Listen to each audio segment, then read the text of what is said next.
Hello नमस्कार, कैसे हैं आप लोग। Very good afternoon, very good afternoon, very good afternoon. सब बढ़िया, फर्स्ट क्लास, टकाटक एकदम, बहरंड कतई, जोरदार। सही हो, मस्त हो, स्वस्थ हो, है सही हो। चलो बढ़िया। राजस्थान के प्रमुख राजवंश चल रहे हैं अपने। जोधपुर के राजवंश हो गए, बीकानेर के राठौड़ जो हैं, जोधपुर के राठौड़ अपन ने कर लिए हैं। बीकानेर के राठौड़ अपने चल रहे हैं, हो जाएंगे फिनिश ये भी। फिर अपन चलेंगे कहाँ पे, कहाँ चलेंगे, तो चौहानों की तरफ चले। क्लास में चौहान स्टार्ट हो चुका है, शाकंभरी का चौहान फिनिश हो गया है। और उसके बाद में 2-3 क्लास के अंदर चौहान राजवंश भी फिनिश हो जाएगा। ठीक है, और ऐसे ही आपको यूट्यूब पे भी बराबर चल रहेगा। ये सही तरीका है ना। देखो, एमसीक्यूज के थ्रू आपको कोर्स करवा दिया जाए, झंझट ही खत्म। ठीक, और वो भी सब फ्री, एकदम फ्री। चले आगे, तो बढ़ते हैं अपने पहले सवाल की तरफ। पहला सवाल ये रहा, बहुत आसान सवाल है, कई बार पूछा हुआ है और बहुत इंपॉर्टेंट भी है क्योंकि कई बार पूछा हुआ सवाल है। राजस्थानी साहित्य में पीथल सॉरी किसे कहा जाता है। राय सिंह को, पृथ्वी सिंह को, विजय सिंह को, या जय सिंह को। कौन किसे कहते हैं पीथल। एक आदमी है, इसका नाम है कल्याणमल।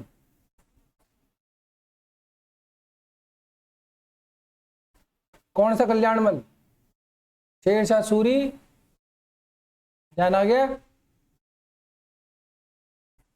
अरे आया ही नहीं आया, शेरशाह सूरी और अकबर दोनों के पाले में चला गया था ये, मालदेव के विरुद्ध, क्योंकि मालदेव ने बीकानेर को अपने अधीन कर लिया था। राव जैसी को युद्ध में हरा के उसकी मृत्यु हो गई थी। उसका बेटा था यार कल्याणमल, तो पहले शेरशाह सूरी के पास में गया।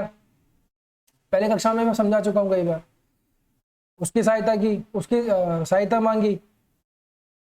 फिर जब गिरी सुमेल का युद्ध विजय हो गया, इसको जगह मिल गई। फिर शेरशाह सूरी हार गया अकबर से। फिर अकबर के दरबार में चला गया। तो अकबर के नागौर दरबार में 2 बेटे थे इसके। एक का नाम था पृथ्वी सिंह,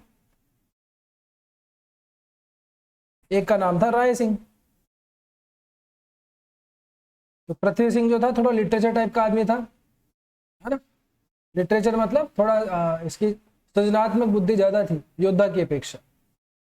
तो इसने रचना की किसकी, बेली कृष्ण रुक्मणी।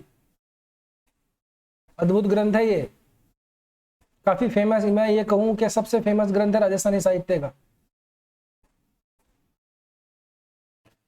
मिटा लेते हैं इसको, एक सेकेंड।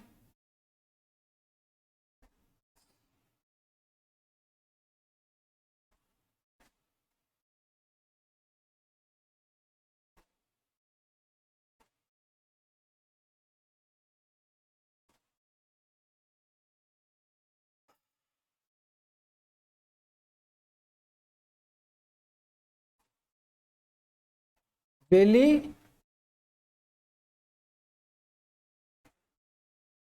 कृष्ण रुक्मणी री, इस ग्रंथ की रचना की इसने। इसे ही क्या राजस्थानी साहित्य में पीथल कहा जाता है। इसका आंसर हो जाएगा बी, पृथ्वी सिंह। किसका बेटा था ये, कल्याणमल का, राय सिंह का भाई। ठीक है, चलो। मुगल अधीनता स्वीकार करने वाला पहला राठौड़ शासक, ये पहला राठौड़ शासक कह रहा हूं मैं, ना बीकानेर कह रहा हूं ना जोधपुर कह रहा हूं। पहला राठौड़ शासक कौन था मुगल अधीनता स्वीकार करने वाला, कल्याणमल, उदय सिंह, राम सिंह या राय सिंह। कौन था, तुम थी रसोड़े में, कौन था।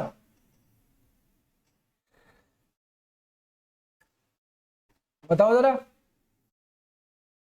उदय सिंह के बारे में ध्यान है, कौन था ये उदय सिंह और राम सिंह, कुछ याद है कि नहीं है। अरे बाबा, मालदेव, मालदेव के 3 बेटे, उदय सिंह, राम सिंह और रावचंद्र सेन, है ना। ये दोनों के दोनों, उदय सिंह और राम सिंह, कहाँ चले गए थे, अकबर के पास। क्यों? क्योंकि शासक किसको बना दिया था? तीसरे बेटे को, रावचंद्र सेन को। तो अधीनता तो इन्होंने भी स्वीकार करी, यही उदय सिंह, मोटा राजा उदय सिंह ऐसे ही कहते हैं। लेकिन इससे पहले ही क्या है, कल्याणमल जो है, कल्याणमल सीनियर आदमी था, बड़ा था इनसे। मालदेव ने इसी के बाप को तो हराया था, अभी थोड़ी देर पहले बताया ना। तो कल्याणमल था जिसने सबसे पहले अधीनता स्वीकार करी। उदय सिंह जोधपुर का शासक था जिसने सबसे पहले, जोधपुर का पहला शासक जिसने मुगल अधीनता स्वीकार करी। और ओवरऑल पूरे ही राठौड़ वंश के अंदर, जिसमें दो वंश सबसे इंपॉर्टेंट है अपने, यही एग्जाम में पूछते हैं, जोधपुर और बीकानेर के। तो ओवरऑल राठौड़ वंश के अंदर सबसे पहले अधीनता स्वीकार करने वाला कल्याणमल था, मुगल अधीनता स्वीकार करने। ठीक है, शादी भी करी फिर इसने बाद में अपनी बेटियों की। तो आंसर हो जाएगा ए। ध्यान रखना, राठौड़ वंश का, कंप्लीट राठौड़ वंश का पहला शासक कल्याणमल था जिसने मुगल अधीनता स्वीकार की। ठीक, नेक्स्ट क्वेश्चन है कठौली का युद्ध। बड़ा डिफरेंट सा युद्ध है, कम पढ़ा होगा, याद नहीं होगा, लेकिन ये करवाया हुआ है क्लास के अंदर। तो कठौली का युद्ध जो 1573 ईस्वी के अंदर हुआ, किस किस के बीच में लड़ा गया? Rai Singh versus Ibrahim Hussain Mirza, Jaisingh versus Ibrahim Hussain Mirza, Prithvi Singh versus Ibrahim Hussain Mirza, Jaswant Singh versus Ibrahim Hussain Mirza. यानी कि एक आदमी तो कॉमन है। ये था गुजरात का। एक्चुअली ये युद्ध तो मुगल सेना और इब्राहिम हुसैन मिर्जा के बीच में लड़ा गया था, लेकिन उस युद्ध का जो नेतृत्व किया था वो किसने किया था, प्रश्न ये है। तो इसके दो बार हुआ था इसके साथ में। पहली बार बैटल हुआ ये कठौली का युद्ध 1573 में।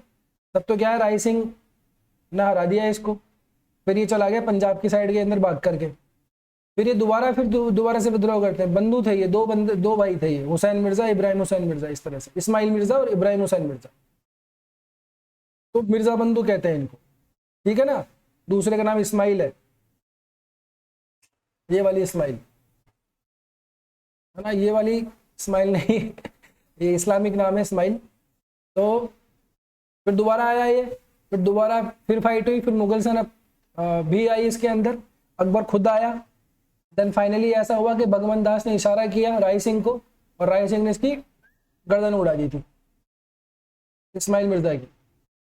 फाइनली फिर ये बैटल जीत लिया गया। दो बार हुआ था ये, एक बार कठौली का युद्ध कहा जाता है 1570 में, फिर थोड़े दिनों बाद में फिर से हुआ। गुजरात का शासक था ये इब्राहिम हुसैन मिर्जा और राय सिंह, ठीक है, इनके बीच में हुआ था। राय सिंह की जगह अगर मुगल सेना भी आ जाए या अकबर लिखा हुआ आ जाए तो भी इसका आंसर सही मानना आप, ठीक है ना। अगर ऑप्शन के अंदर राय सिंह की जगह मुगल सेना आता तो मुगल सेना ज्यादा बढ़िया आंसर होता। क्यों? क्योंकि राय सिंह नेतृत्व कर रहा था, जैसे हल्दी घाटी के युद्ध के अंदर मान सिंह नेतृत्व कर रहा था मुगल सेना। तो मुगल वर्सेस राणा प्रताप ही कहा जाता है या अकबर वर्सेस प्रताप कहा जाता है। मान सिंह तो बहुत रेयर ही लिखा जाता है, ठीक है, लेकिन ऑप्शन के अंदर अपन ने दिया नहीं, इसलिए राय सिंह इसका आंसर हो। बात समझ में आ गई? अरे बात समझ में आई को नहीं आ गई? चला आ गया। टाइम भी याद रखियो एक 1573 1573 हल्दी घाटी के युद्ध के एक साल बाद समकालीन चल रहे हैं ये। इस तरह से प्रश्न भी पूछा जा सकता है, बीकानेर का निम्न में से कौन सा शासक महाराणा प्रताप का समकालीन था? तो राय सिंह था। ठीक, चलो। राय सिंह बड़ा वॉरियर टाइप का आदमी था, बड़ा योद्धा था ये। बस वही है कि मुगल अधीनता स्वीकार कर ली तो जितने भी इसकी योग्यताएं हैं वो मुगलों के काम में आई। अगर ये सारे एकजुट हो जाते इस समय, महाराणा प्रताप भी, ये अपना राय सिंह भी, इधर से जोधपुर के शासक इकट्ठे हो जाते, सब मिलकर के अगर एक साथ अटैक करते तो तस्वीर कुछ और ही होती, मुगलों पे अटैक करते। लेकिन ऐसा किसी ने किया नहीं। इधर कच्छावा, यहाँ भी बड़े एक से बढ़कर एक धुरंधा पैदा हुए थे, लेकिन सब मुगलों की सेवा में के अंदर ही थे। मान सिंह बहुत बड़ा योद्धा था। अब सोच के देखो, अगर तिगड़ी चौकड़ी बन जाती, महाराणा प्रताप एक तरफ, राव चुंडा एक, अपना राव चंद्र सेन एक तरफ, और इधर राय सिंह, इधर मान सिंह, ये चारों में चारों योद्धा एक जगह लड़ते एक साथ मुगलों के खिलाफ, तो तस्वीर कुछ और होती। पर वही वाली बात, हुआ तो नहीं है ऐसा। ये होता तो क्या होता, और वो होता तो क्या होता। बुआ जी की अगर मूछें होती तो भूपा होता, पर नहीं हुआ, क्या करे। तो चलो अगला सवाल देखो। सुल्तान देवड़ा विद्रोह का दमन करने के लिए राय सिंह के नेतृत्व में शाही सेना भेजी गई थी। अब ये सुल्तान देवड़ा था कहाँ का, प्रश्न ये है, सुल्तान देवड़ा कहाँ का शासक था? सिरोही का था, जालौर का था, पाली का था, लेकिन नागौर का था। कहाँ का था ये? इसमें दो जने थे, एक तो ताज खां था, क्लास में बताया था मैंने आपको, एक तो ताज खां था जालौर का, इसको तो मिटा दो। ठीक, ये दोनों की संयुक्त थी, इनको लड़ाई हुई। तो पहले तो क्या है कि जो ताज खां था इसने सरेंडर कर दिया, समर्पण कर दिया कि भाई साहब मेरे को माफ करो। ठीक है, और ये जो है सुल्तान देवड़ा, ये भाग के आबू चला गया। ये सिरोही का ही था, सिरोही का सुल्तान देवड़ा और जालौर का ताज खां, इन दोनों के बैटल को इन दोनों को दबाया था राय सिंह ने, इनके विद्रोह को। ठीक है, ठीक है, ताज खां ने सरेंडर कर दिया, फिर ये भाग के वो चल वहां चला गया आबू। फिर राय सिंह ने इसका पीछा किया, आबू से उसको पकड़ लाया, कैद करके इसको संभला दिया गया, ये लो सा बंदी बना के लिया। ठीक, इसका आंसर हो जाएगा ए। राय सिंह ने बीकानेर के जूनागढ़ दुर्ग का निर्माण किसके निरीक्षण में करवाया? अब बीकानेर के दुर्ग का निर्माण तो चलो ठीक है, बीकानेर फोर्ट या जूनागढ़ फोर्ट का निर्माण राय सिंह ने करवाया तो सभी जानते हैं, लेकिन जो निर्माण करवाया वो किसके निरीक्षण में किया? कहने का मतलब ये है वो कौन था, वो इंजीनियर कौन था, आर्किटेक्चर कौन था जिसके सुपरविजन के अंदर काम हुआ था? करमचंद, महपा, राजाराम, सूरजमल, कौन था? कौन था? हैं? तुम थी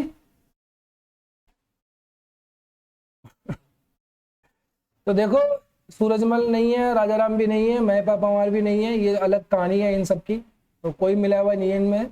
करमचंद था, करमचंद के सुपरविजन में, इनके निरीक्षण में जूनागढ़ फोर्ट का निर्माण किया गया था। इसी जूनागढ़ फोर्ट के अंदर राय सिंह प्रशस्ति, जो राय सिंह की प्रशंसा में लिखी हुई है, राय सिंह और उससे पहले के जितने भी इनके वंशज हैं, जो पूर्वज हैं, उनका उल्लेख है, उनके कामों के बारे में बताया हुआ है राय सिंह प्रशस्ति में।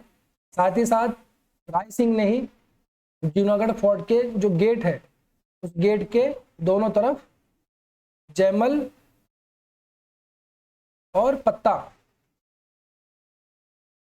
जयमल और पत्ता, जयमल मेड़तिया, पत्ता सिसोदिया, इनकी दोनों की द्वारपाल जो मेन गेट है किले का, उसके पास में, मेन गेट के पास में दोनों की पाषाण मूर्तियां स्थापित करवाई उनके सम्मान के। ठीक है, यही दोनों की दोनों मूर्तियां आगरा के किले में अकबर ने भी बनवाई थी, उनकी वीरता से खुश होकर के। लेकिन ऐसा नहीं है कि वहां से आगरा के किले से वो मूर्तियां उठा के लाया और बीकानेर के किले में लड़वाई, ऐसा नहीं है, इसने अलग से बनवाई। ठीक है, तो चित्तौड़ के इन दोनों वीर योद्धाओं का ये भी सम्मान करता था। तो इसने क्या है, बीकानेर का जो किला है, जूनागढ़ जो फोर्ट है, उसके गेट के ऊपर जयमल पत्ता की मूर्तियां भी इसने स्थापित करवाई। ठीक है, और जूनागढ़ फोर्ट का निर्माण भी इसने करवाया, और किसके निरीक्षण में करवाया? तो करमचंद के निरीक्षण में करवाया। ठीक है, ये इसका आर्किटेक्चर था एक तरीके से। जैसे महाराणा कुंभा का जो सारा काम करता था इस तरह का, किले विले बनवाने का, जितने सारे काम कौन मंडन गया करता था, तो वैसे ही समझ लो। ठीक है, राय सिंह प्रशस्ति भी जूनागढ़ फोर्ट के अंदर मिलेगी आपको, कभी जाओगे देखने तो। ठीक है, इसको जूनागढ़ प्रशस्ति भी कहते हैं।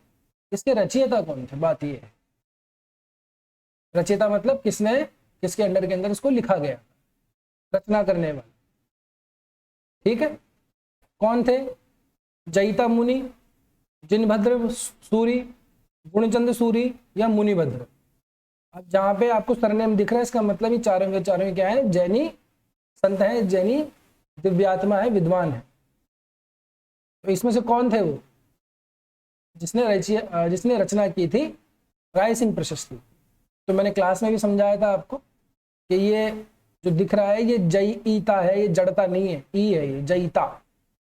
ठीक है ना, एक तद्भव शब्द हो गया, जो जयता होता है, विजेता, जयता, वहां से जयिता बन जाए। ठीक है, तो इसका आंसर हो जाएगा जयिता मुनि।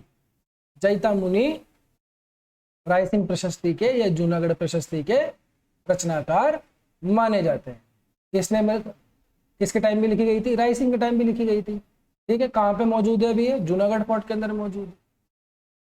क्लियर है बात? बात समझ में आ रही? काम भी करवाए थे राय सिंह, तो बताया मैंने, बढ़िया योद्धा था, और उसकी प्रशंसा अक्सर उन शासकों की प्रशंसा ज्यादा की जाती है जो साहित्य कला उसके भी थोड़ा संरक्षण देते हैं, विद्वानों के आश्रय जाता रहते हैं, कुछ अच्छे काम करवाते हैं, निर्माण कार्य करवाते हैं। ना सिर्फ ऐसा नहीं है कि युद्ध ही लड़े उन्होंने पूरे जीवन भर, है ना, इसके अलावा कुछ और भी काम करा। जैसे कुंभा है, कुंभा जी ने इतने काम करवाए, कितने दुर्ग बनवाए हैं, कितने मंदिर बनवाए हैं उन्होंने। तो ऐसे शासकों को ज्यादा याद किया क्योंकि उनका कंट्रीब्यूशन ज्यादा है कल्चर के अंदर, संस्कृति के। ठीक, चले आगे। निम्न में से किसने बाल बोधनी नाम से टीका लिखी? राय सिंह ने लिखी, कल्याणमल ने लिखी, करमचंद ने लिखी, गंगाराम ने लिखी। तो गंगाराम, अगर आपको ध्यान हो तो गंगाराम जी हमारे पास में जो सिरोही गुहिल वंश की हमने अन्य शाखाएं पढ़ी थी, बांसवाड़ा, डूंगरपुर, प्रतापगढ़ और शाहपुरा, उसके अंदर गंगाराम जी का नाम आया। ठीक है, तो ये तो है नहीं। करमचंद को अभी हमने देख लिया, उनके निरीक्षण में काम हुआ था, तो ये हो तो सकता है, लेकिन ये है नहीं। कल्याणमल ये पहले रवाना हो लिए, पिताजी थे इनके। राय सिंह जी थे जिन्होंने बाल बोधनी के नाम से टीका लिखी। ठीक है, ज्योतिष के ऊपर एक ग्रंथ है, उस ज्योतिष के ग्रंथ के ऊपर टीका लिखी गई थी। टीका समझ आई दिया, मैंने क्लास में कई बार समझा दिया टीका क्या होती है। बेसिकली कि कोई भी जो ग्रंथ होता है जो कोडेड फॉर्म के अंदर होता है, जो संक्षिप्त लिखा होता है, उसकी व्याख्या करने की कोशिश की जाती है, उसको टीका बोलते। ठीक है ना, जैसे कुंभा की रसिक प्रिया टीका, है ना।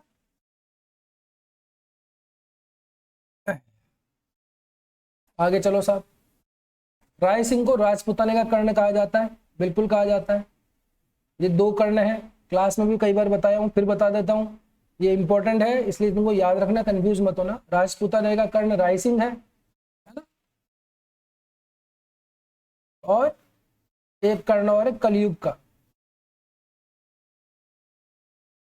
कलयुग का कर्ण कौन है बताओ जरा, क्लास में कई बार बता चुका हूं। किसे कहा जाता है कलयुग का कर्ण? लूण कर्ण को। रावबीका के बाद में शासक बना था ये, जाने नारनौल के शासक से लड़ाई हुई थी इसकी, फिर उसी में मारा गया था, शहीद हो गया था, वीरगति को प्राप्त किया था। तो कलयुग का कर्ण कहा जाता है लूण कर्ण को, और राजपूताने का कर्ण कहा जाता है राय सिंह को। अब बात यह है कि राजपूताने का कर्ण राय सिंह को कहा तो जाता है, लेकिन कहा किसने? मैंने तो नहीं बोला, आपने तो नहीं बोला, है ना, हम तो अब बोल रहे हैं, लेकिन सबसे पहले किसने बोला था इसको? बड़ा दानवीर आदमी था, इसलिए इसको राजपूताने का कर्ण की संज्ञा दी जाती है ना। कौन था, किसने कहा था? मुंशी देवी प्रसाद। अब सीधी सी बात है, कोई इतिहासकार, कोई साहित्यकार ही होंगे जो इसको कहेंगे, या जी.एच. ओझा, गौरीशंकर हीराचंद ओझा, दशरथ शर्मा, ये श्यामल दास, वीर विनोद के लेखक श्यामल दास, ये दोनों हिस्टोरियन है, होने को तो चारों ही हिस्टोरियन है।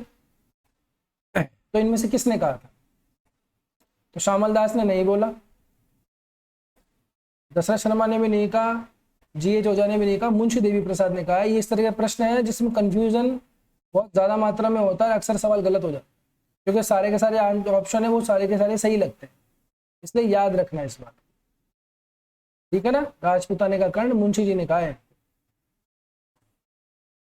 ठीक है, किसको कहा है? राय सिंह को।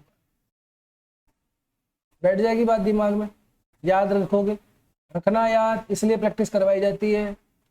सारा कुछ पढ़ लो सिर्फ उससे काफी नहीं होता है, पढ़ने के बाद में प्रैक्टिस करना जरूरी होता है, चीजों को सिस्टमेटिकली याद करना जरूरी होता है, नहीं तो परीक्षा के अंदर धूम धड़ाका मच जाता है। ठीक है साहब, चले आगे। चलो, बहुत फेमस युद्ध है मतीरे की राड़ का युद्ध, कई बार आया हुआ है, छोटा सा जमीनी विवाद था नागौर की सीमा के पास में, उसको लेकर के लड़ाई हुई थी। अब मतीरे की राड़ का युद्ध लड़ा किस किस के बीच में गया? बात यह है, एक तो इसकी डेट में थोड़ा कंफ्यूजन है, आधे इतिहासकार कहते हैं कि 1644 में हुआ, आधे कहते हैं कि साहब 1642 में हुआ। तो जो भी इन दोनों में से लग जाए लगा देना तुम तो, ठीक है। हालांकि क्या है, इस तरह डायरेक्टली पूछते नहीं है आजकल, क्रम से पूछते हैं आरोही अवरोही के हिसाब से, तो उसमें सेटल हो जाता है। 2 ही साल का फर्क है, 150 साल का फर्क है नहीं। अब ये बताओ लड़ाई किस किस के बीच में हुई थी? है महाराजा कर्ण सिंह वर्सेस अमर सिंह, नागौर का। राय सिंह वर्सेस अमर सिंह, अमर सिंह वर्सेस देवड़ा सुल्तान, महाराजा कर्ण सिंह वर्सेस मान सिंह। किस किस के बीच में हुई थी फाइट? राय सिंह जी निकल लिए। राय सिंह जी के बाद में शासक कौन बना? कर्ण सिंह, उनका बेटा। ये भी बड़ा बड़ा योद्धा था, इसने बहुत सारे युद्ध जिताए मुगलों को, है ना। तो ये कर्ण सिंह वर्सेस अमर सिंह के बीच में हुआ। नागौर का था अमर सिंह, और कर्ण सिंह तो आप जानते हैं बीकानेर के। इन दोनों के बीच में मतिरे की राड़ का युद्ध हुआ। नागौर पे, नागौर और बीकानेर की सीमा में कोई गांव थे एकाध, उनकी सीमा विवाद को लेकर के युद्ध लड़ा गया। ठीक है, ध्यान रखोगे बात? चलो ध्यान रखना इसको, है ना। इसका आंसर हो जाएगा ए। ये इंपॉर्टेंट चीजें हैं बच्चा, ये परीक्षा में आती रहती है, तो ध्यान रखना है इनको। अब मुगलों का उत्तराधिकारी युद्ध हुआ, हुआ साहब। 2 युद्ध हुए, एक तो चौसा का युद्ध हुआ, फिर कन्नौज का युद्ध हुआ। सॉरी, वो तो शेरशाह और हुमायूं के बीच में। धर्मत का युद्ध हुआ, है ना, और एक दोराई का युद्ध हुआ।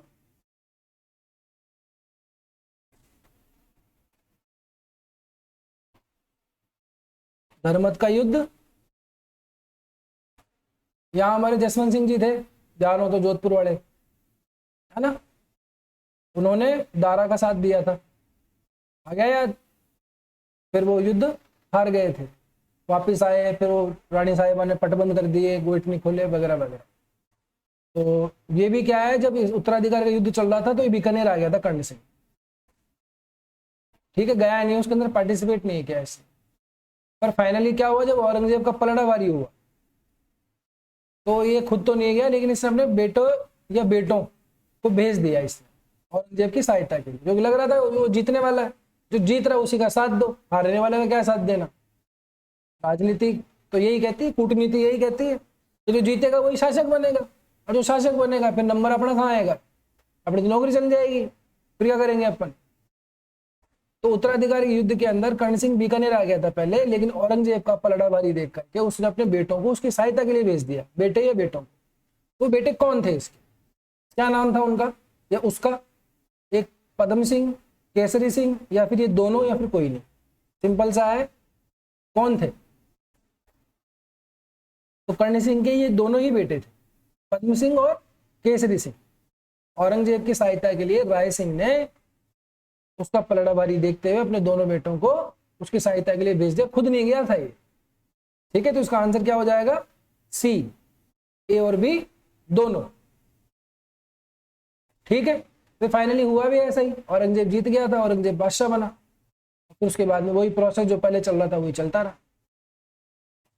ठीक है, अगर ये क्या है अगेंस्ट में जाता तो फिर औरंगजेब चिढ़ जाता, जैसे जसवंत सिंह जी से चिढ़ा हुआ था कि उसने दारा का साथ दिया था, परेशान करा पूरी जिंदगी। और उनका बेटा था बड़ा पृथ्वी सिंह, उसको मरवा दिया उसने, है ना। फिर वो जो तीसरा बेटा आया अजीत सिंह, उसको शासक एक्सेप्ट नहीं करा, उसको मारने में लगा रहा, तो वो नुकसान पहुंच जाता है आने वाली पीढ़ी के लिए कूटनीतिक रूप से।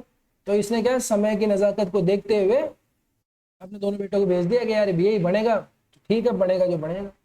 बंद लिफाफा देख जो मंजूम सके ना भाप, बंद लिफाफा देख जो मंजूम सके ना भाप, अवसर पाकर डसता है उसको समय का सांप। तो इसने क्या सांप को डसाने से बचा लिया। चले आगे। अच्छा साहब, अब कर्ण सिंह को जंगलदर बादशाह कहा जाता है। देखो कुछ फैक्ट तो प्रश्न के अंदर ही आ जाते हैं। जंगलदर बादशाह किसे कहते हैं? जंगलधर या जंगलदर, जंगल प्रदेश अपना बीकानेर, बीकानेर का बादशाह किसे कहा जाता है? कर्ण सिंह को कहा जाता है। ध्यान रखना है, राय सिंह लोग कर देते हैं, गलत हो जाता है। जंगलदर बादशाह कर्ण सिंह को कहते हैं। ठीक है, अब ये कह तो देते हैं, लेकिन ये कहा किसने बात है? किस ग्रंथ के अंदर कर्ण सिंह को जंगलदर बादशाह कहा गया? प्रश्न है ये। शुक सप्तति, शुक सप्तति, राय सिंह की प्रशस्ति, अनूप विलास या बाल बोधनी? किस ग्रंथ के अंदर हमें यह विवरण मिलता है कि कर्ण सिंह को जंगलदर बादशाह कहा गया? बाल बोधनी की टीका किसने लिखी? राय सिंह ने। तो वो तो अपने बेटे को कहेगा नहीं, अनूपी विलास ये कर्ण सिंह का बेटा हुआ बाद में, ये कह सकता है लेकिन कहा नहीं। राय सिंह प्रशस्ति में राय सिंह के बारे में, उसमें भी नहीं है। तो शुक सप्तति ग्रंथ है, इस ग्रंथ के अंदर कर्ण सिंह को जंगलधर बादशाह कहा। ठीक है, इसका आंसर क्या हो जाएगा? ए। ठीक है, बात ध्यान रखना। पहली बात तो ये ध्यान रखना कि जंगलधर बादशाह कहते हैं किसको है? कर्ण सिंह को। कहाँ कहा गया है? शुक सप्तति, ये ग्रंथ है, इस ग्रंथ के अंदर का, तो इसी के टाइम पे लिखा हुआ होगा, सीधी सी बात है। तो ऐसा भी पूछा जा सकता है कि शुक सप्तति जो ग्रंथ है किसके समय लिखा गया? कर्ण सिंह के समय लिखा। ठीक है, निम्न में से कौन सा ग्रंथ है जो कर्ण सिंह के द्वारा रचित नहीं है? अब ये भी साहित्यकार था, ग्रंथों की रचना की थी इसने, तो इसने कुछ ग्रंथ लिखे इसने भी, जैसे इसके पिताजी ने लिखे, राय सिंह जी ने लिखे, इसके बाद में इसका बेटा आता वो भी ग्रंथ लिखता है ना। ये मल्टी टैलेंटेड लोग हुआ करते थे, योद्धा की जगह योद्धा और लिटरेचर की जगह लिटरेचर। जैसा रावण था, रावण बहुत बड़ा योद्धा था, लेकिन उसने जो शिव तांडव स्तोत्रम है उसकी रचना करी उसने, वो भी बहुत वेदों का ज्ञानी था, बहुत बड़ा ज्योतिष का ज्ञानी था, बहुत बड़ा। तो ऐसी परंपरा रही है, फिर जैसे टाइम मिलता था फ्री टाइम के अंदर फिर ये इस तरह से अपने शौक पूरा किया करते थे। तो कौन सा ग्रंथ है जो कर्ण सिंह के द्वारा रचित नहीं है? साहित्य कल्पद्रुम, कर्णभूषण, काव्य डाकनी, या फिर उपयुक्त सभी। या सारे ग्रंथ लिखे उसने? तो देखो सारे ग्रंथ नहीं लिखे इसने। ठीक है ना, तो इसको एनिमुलेट कर दो। अब तीन में से एक प्रश्न एक चुनना अपने को। काव्य डाकनी और कर्णभूषण इसका दरबारी कवि था। ठीक है ना, उसने ये दोनों ग्रंथ रचे। उसका नाम थोड़ा ठीक से याद नहीं आ रहा मेरे को भी, मैथिली करके था वो, गंगाराम मैथिली ऐसा कुछ करके नाम था, उसका ठीक से याद नहीं आ रहा। तो उसने ये ग्रंथ रचे, कर्णभूषण और काव्य डाकनी इसके दरबारी ने, और साहित्य कल्पद्रुम की रचना इसने खुद ने की, कर्ण सिंह।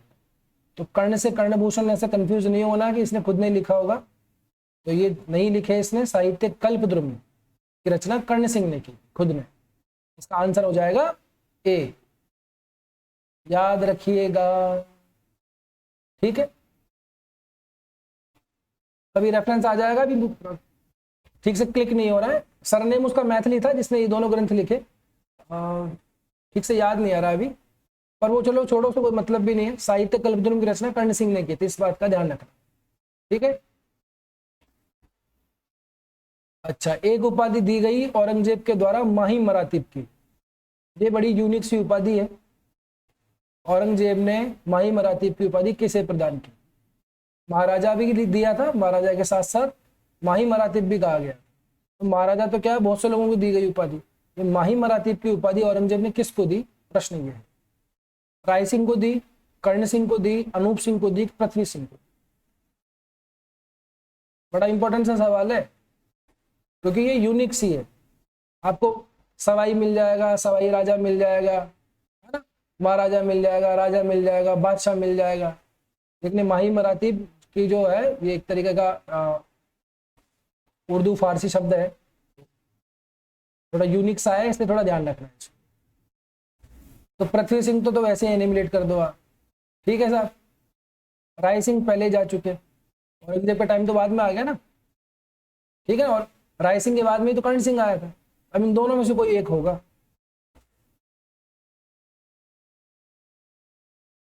है ना, लेकिन कर्ण सिंह भी नहीं है।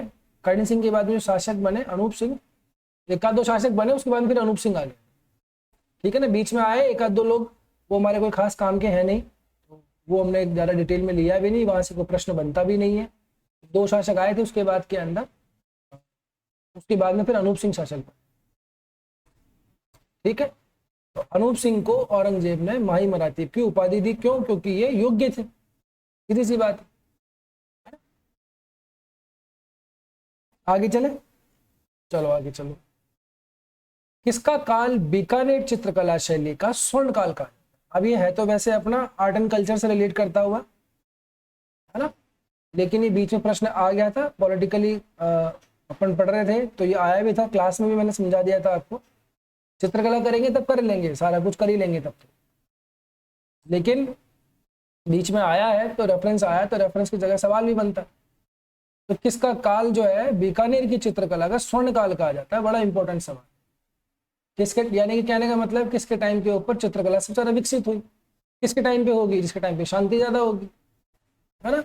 ज्यादा काम वही कर पाता है जिसके टाइम पे शांति होती है, या तो युद्ध होते नहीं है, या फिर वो संधि फंदी कर लेता है, या फिर ऐसा होता है कि शुरू के अंदर क्या फाइट कर कुरा करके सबको दबा देता है, फिर आराम से बैठ के काम करता है। जैसे कुंभा थे, कुंभा ने आसपास पहले तो क्या है, आसपास चारों दिशाओं के अंदर अपनी कीर्ति फैलाई, फिर उसके बाद में शांति से बैठ के फिर उन्होंने निर्माण कार्य करवाया, है कि नहीं।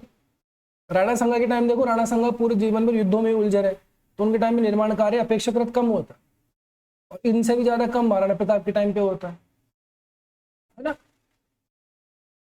जो आज जो संधि कर ले, लंबा समय तक शासन चलता रहे, शांति से बैठा, वही काम करवाएगा।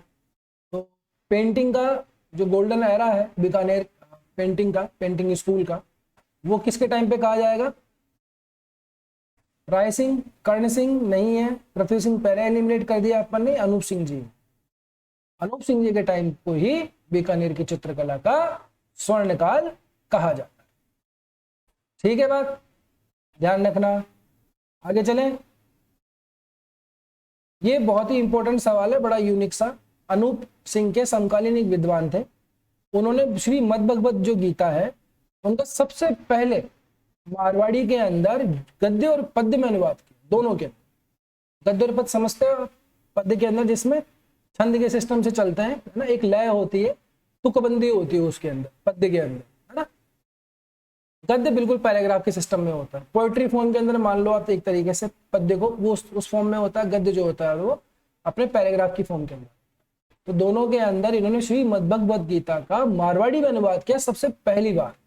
सबसे पहले आदमी थे ये जिन्होंने श्री मद्भगवत गीता का मारवाड़ी के अंदर अनुवाद किया, अनूप सिंह के टाइम पे थे। पहली बात तो ये, इस प्रश्न ये भी पूछा जा सकता है कि किसके शासनकाल के अंदर श्री मद्भगवत गीता का सर्वप्रथम मारवाड़ी के अंदर गद्य और पद के अंदर अनुवाद किया गया, तो आंसर तो हो जाएगा अनूप सिंह उसमें, सीधा सीधा। अब किया किसने बात, ये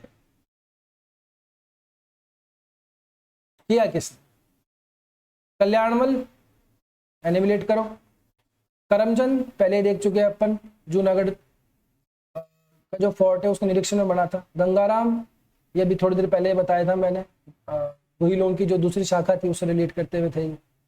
आनंद राम जी थे, इन्होंने सबसे पहले श्री मद्भगवत गीता का मारवाड़ी के अंदर अनुवाद किया, गद्य और पद्य के अंदर। किसके टाइम पे किया, अनूप सिंह के टाइम पे किया, ये भी मत भूलना, प्रश्न ऐसे भी पूछा जा सकता है कि किसके टाइम पे हुआ था, ठीक है ना, मत भूलना ये बात, नहीं भूलोगे। चलो एक काम करो, भूल जाओ, भूल जाओ, क्या भूले, क्या भूले, किसके टाइम पे हुआ था अनुवाद, किसके टाइम पे हुआ था मारवाड़ी में। हाँ भूल गए, क्या भूले, अनूप सिंह के टाइम पे हुआ था। किसने किया, आनंद राम। चलो, अनूप सिंह जी ने निम्न में से किस ग्रंथ की रचना की। निम्न ग्रंथ की रचना, मैंने कहा है सारे ग्रंथ रचना राय सिंह ने की, राय सिंह के बाद कर्ण सिंह ने की, कर्ण सिंह के बाद में अनूप सिंह जी ने काफी ग्रंथों की रचना की। इन्होंने अपने नाम से ग्रंथ लिखे, अनूप सिंह ने अनूपोदय, अनूप विवेक, है ना, अनूप विलास, ये निर्माण करवाया इन्होंने। श्राद्ध प्रयोग चिंतामणि, ये भी इन्हीं के द्वारा रचित ग्रंथ, ठीक है। कई सारे ग्रंथ रचे थे इन्होंने, जिसके नाम के आगे अनूप आ जाए ना तो समझ लेना वो अनूप सिंह का रचा हुआ, ठीक है ना। तो सिंपल तो यही हो जाता सीधा से, तो इसका आंसर हो जाएगा डी, ऑल ऑफ द अबे, सारे के सारे ग्रंथों की रचना अनूप सिंह ने की थी। तो बस आज के लिए इतना ही बहुत है, ये बीकानेर का काम हो गया। अनूप सिंह जी तक आ गए हम, अनूप सिंह जी के बाद में जो आए फिर, है ना, लास्ट तक वहां अपन कर लेंगे, ठीक है ना। अगली क्लास के अंदर बीकानेर भी फिनिश हो जाना चाहिए मेरे हिसाब से, जहां तक मेरा आइडिया है। देन उसके बाद में अपन चौहान राजवंश स्टार्ट करते हैं, ठीक है। बात अच्छी लगी, अच्छी लगी तो ऐसे मार दीजिए थोड़ा सा ठीक है। तो पढ़ो, जो पढ़ाया उसको पढ़ो, याद रखो, और जितनी हो सके उतनी प्रैक्टिस करो। कोई डाउट्स हो तो कमेंट के अंदर कर दिया करो कि साहब ये चीजें हैं, ये समझ में नहीं आई है, या इसका उत्तर ऐसे होना चाहिए, हमारे हिसाब से, आपके हिसाब से ऐसा है। वो बिल्कुल फ्री वेलकम है, ठीक है। कई बार हो जाता है ऐसा, कुछ चीजें हो सकता है मिस डिलीवर हो जाए, हालांकि ऐसा किसी का किसी भी टीचर का, किसी भी एजुकेटर का, किसी भी शिक्षक का ऐसा कोई इंटेंशन नहीं होता कि गलत चीज डिलीवर करे। बट इन केस अगर कभी ऐसा हो जाता है तो आप उसमें कमेंट करें, हम भूल सुधार कर लेंगे। और आपको ऐसा लग रहा है कि नहीं ऐसा नहीं ऐसा है, तो उसका अपन क्लेरिफिकेशन देंगे, है ना। और भी कोई क्वेरी हो तो वो भी कमेंट में करा दो, ठीक है। बस तब तक के लिए स्वस्थ रहो, मस्त रहो, अपना और अपनों का ध्यान रखो। जय हिंद, जय भारत।